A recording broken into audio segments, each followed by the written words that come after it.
தமிழ் மக்களே வணக்கம். தமிழினத்தின் காவலன் நான் தான் என்று திமுக சொல்லிக்கிட்டு தெரிஞ்ச மாதிரி, பாலஸ்தீனத்தின் காவலன் நான் தான் என்று சொல்லிக்கிட்டு தெரிஞ்ச ஈரானின் கூலிப்படை ஹமாஸ் முற்றிலுமாக அழிந்து விட்டது. இப்போது ஹிஸ்புல்லாக்களின் ஆயுத கிடங்கையும் இஸ்ரேல் தாக்கி அழித்து விட்டது. மருந்துக்கு கூட வெடிமருந்து இல்லாமல் ஹமாஸ் திண்டாடுது. இப்போ அது ஈரானின் கோபத்தை தூண்டிவிட்டது. 50% ஹமாஸ் தலைவர்களுக்கும் தவசம் பண்ணியாச்சு. கும்பலா ஹமாஸ் வீரர்கள் சரண்டர் ஆகி கொண்டிருக்கிறார்கள். சிறையில் இடமில்லாமல் இஸ்ரேல் தவிக்கிறது. இப்போது ஹூத்திஸ் ஒரு ஏவுகணையை டெல் அவீவுக்கு அனுப்பியது. அதில் ஒரு இஸ்ரேலியன் இறந்தும் போனார். அதற்கு பதிலடியாக ஏமன் போர்ட் சிட்டி ஹுதைதாத் என்ற நகரம், துறைமுக நகரம் தாக்கி அழிக்கப்பட்டது. துறைமுகமே பற்றி எரிந்தது. இஸ்ரேலை தாக்கிவிட்டு ஒருத்தன் நிம்மதியா இந்த உலகத்தில் சோறு தண்ணி கஞ்சி குடிச்சிட முடியுமா?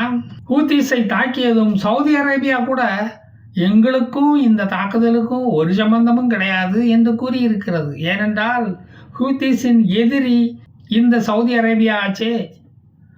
இஸ்ரேலுக்கு கூட இண்டி கூட்டணி போட்டுட்டான் என்று யாரும் அவங்கள குத்தம் சொல்லக்கூடாது. பார்த்தீங்களா?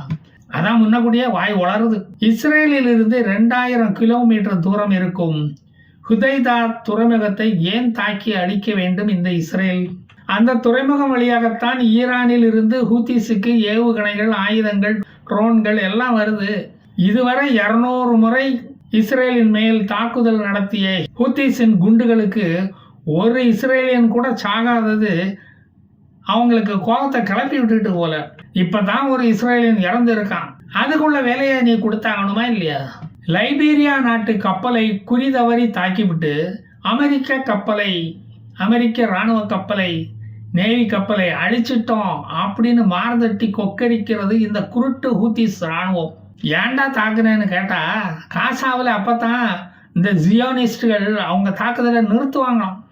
டேய் பேமானிகளா, இதனால தாக்குதல் இன்னும் தான் அதிகமாகுண்டா. அட கூமுட்டைக்கு பிறந்த கூத்தீசுகளா, இது கூட வாடா ஒன்றும் உங்களுக்கு புரியல தெரியல. நல்லா தான் ஆர்மி வச்சு நடத்துறீங்கடா, விளங்கிடும் உங்க நாடு. ஏமன், லெபனான், காசா என்று 3 நாட்டையும் தன் நாட்டோட இணைக்க போறான் இந்த இஸ்ரேல். கடைசியில் அதுதான் நடக்கும். அகண்ட பாரதம் போல அகண்ட இஸ்ரேல் உருவாகும். ஓகேயா உனக்கு? சென்ட்ரல் காசாவில் கடந்த ஒரு வாரத்தில் மட்டும் 63 முறை இஸ்ரேல் குண்டு போட்டு 100 பேருக்கும் மேலே வீரமரணம் அடைஞ்சிருக்காங்க. இன்னொரு முக்கிய தகவல் என்னவென்றால், காசா பகுதியில் உள்ள சாக்கடையில் போலியோ வைரஸ் கிருமி கண்டுபிடிக்கப்பட்டுள்ளது. மறுபடியும் போலியோ பரவும் அபாயம் இப்போது அங்கு ஏற்பட்டுள்ளது.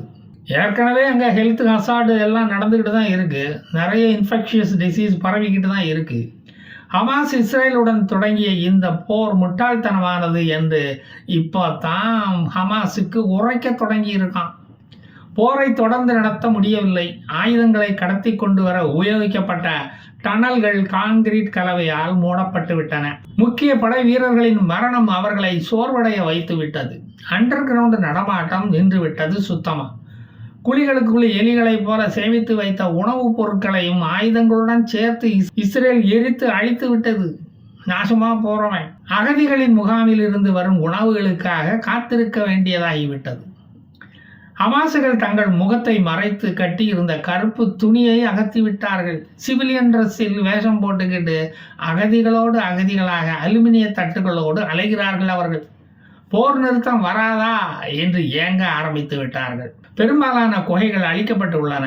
குகைகள் அமைக்க பல்லாயிரம் கோடி செலவழித்திருந்தார்கள். அதுக்கெல்லாம் அவங்க அப்பா வீட்டு பணத்தையா செலவழிச்சான்? எல்லாம் ஊரான் விட்டு போனோம். உலக நாடுகளில் இருந்து செத்து போன பாலஸ்தீனர்களின் இறந்து போன உடலை படம் பிடித்து காட்டி பிச்சை எடுத்த காசு.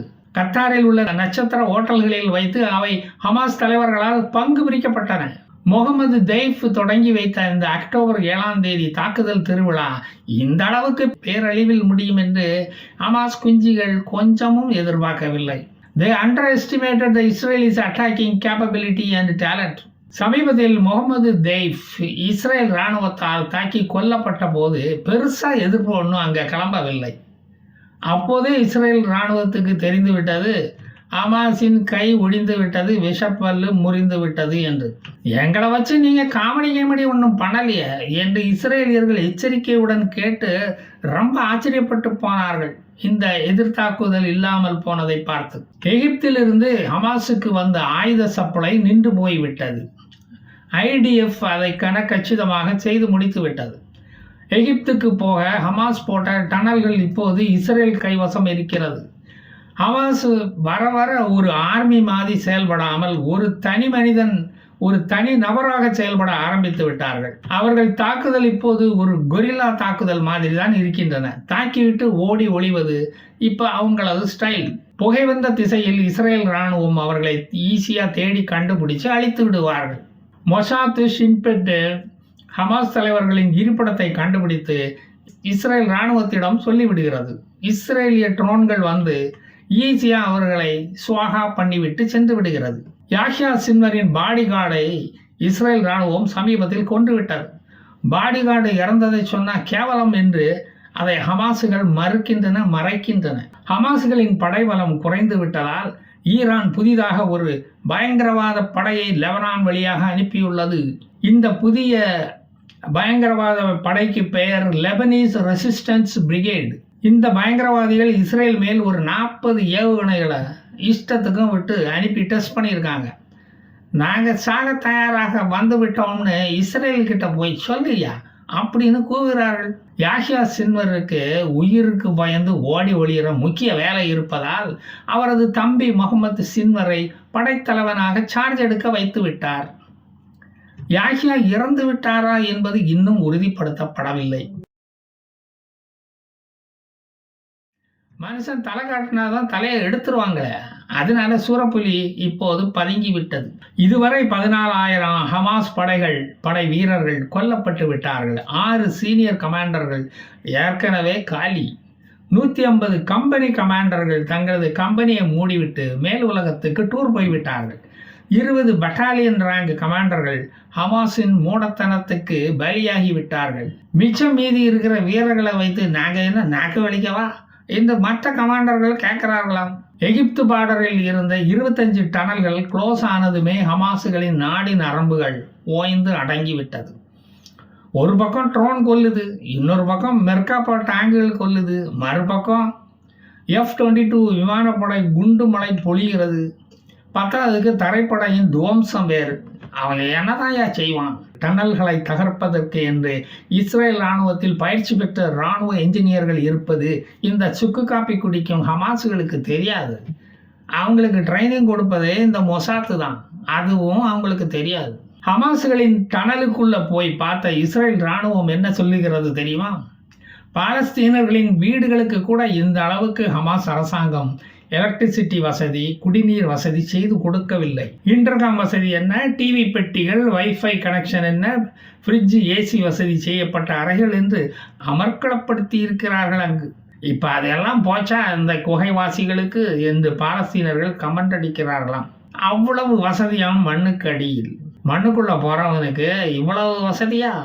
3 கிலோமீட்டர் நீளம் உள்ள டனல்களுக்குள் பல பிரான்ச் ரோடுகள் போகுதாம்.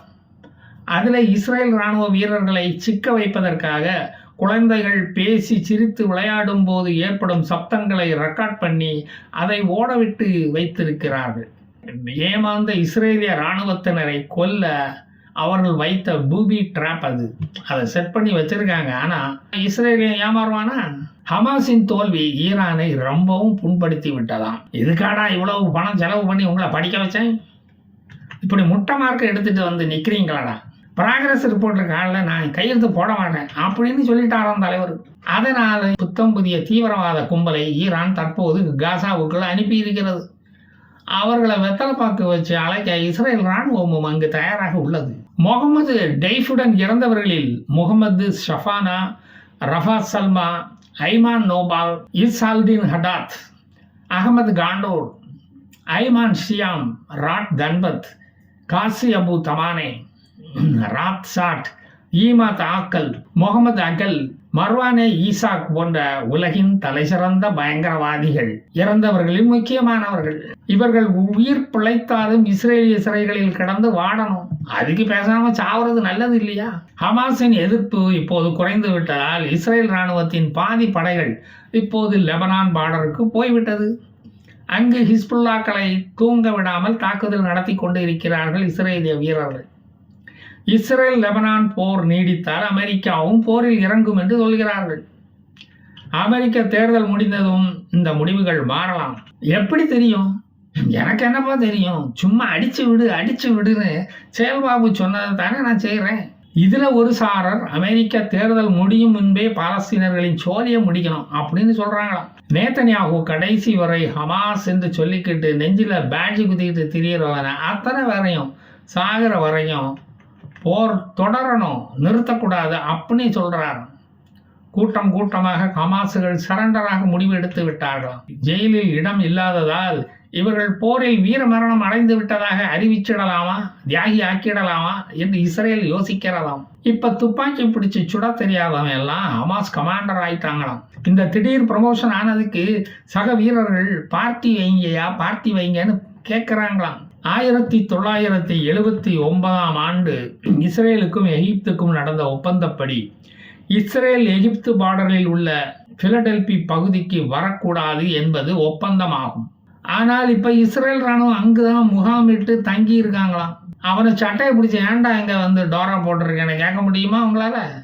இந்த பகுதிகளில் மிலிட்டரி புல்டோசர்கள் ரோடுகளை அகலப்படுத்துவதை பார்த்தால் இனி இஸ்ரேலின் பெரிய இராணுவ தளவாடங்கள் அடிக்கடி இங்கு வந்து போகும் போல தெரிகிறதே. அமெரிக்கா இந்த ஏமன் நாட்டின் மேல் நடத்திய தாக்குதலுக்கு இஸ்ரேலுடன் துணை நிற்பதால் இந்த போர் இன்னும் உக்கிரமாகும் என்றுதான் தெரிகிறது. மே மாதத்துக்கு பிறகு எந்த அகதிகளுக்கும் உணவு மருந்து கொண்டு வரும் இந்த ரிலீஃப் லாரிகளும் இங்கு வந்ததாக தெரியவில்லை. 2 லட்சம் மக்கள் குடியிருந்த அல் ரஃபாவில் இப்போது 10 லட்சம் அகதிகள் குழுமி இருக்கிறார்கள். அவர்கள் பாடுதான் இப்போது திண்டாட்டமாக இருக்கிறது. இதுவரை 200 தடவைக்கு மேல் ஹூத்திஸ் இஸ்ரேலை குறிபார்த்து தாக்கியுள்ளனர். ஆனால் ஒரு குண்டு கூட மேல படல. இப்போதுதான் முதல் முறையாக ஒரு இஸ்ரேலி இறந்து உள்ளான். ஒவ்வொரு இஸ்ரேலியனின் மரணத்துக்கும் ஹூத்திஸ் விலை கொடுக்க வேண்டியது வரும். அது அவங்களுக்கு இனிமேதான் தெரியும். ஹூத்திஸ் இயங்குவதற்கு உதவும் இந்த ஹார்பரை அதனால் தான் இஸ்ரேலியர்கள் தாக்கினார்கள். அது தேவைப்பட்டால் இனியும் தொடரும் என்று நேத்தன்யாகு அண்ணன் சொல்லிட்டாரு. 3வது உலக மகா யுத்தம் கொண்டு வர விடமாட்டாங்க போல தெரியுது. அதற்கு முன் ஹமாஸுக்கு மலர் வளையம் வைத்து விடுவார்கள் என்றுதான் தோன்றுகிறது. சரி, பொறுத்திருந்து பார்ப்போம். மீதி கதைகளை மீண்டும் வந்து சொல்லுவேன். ஜெய் ஹிந்த்.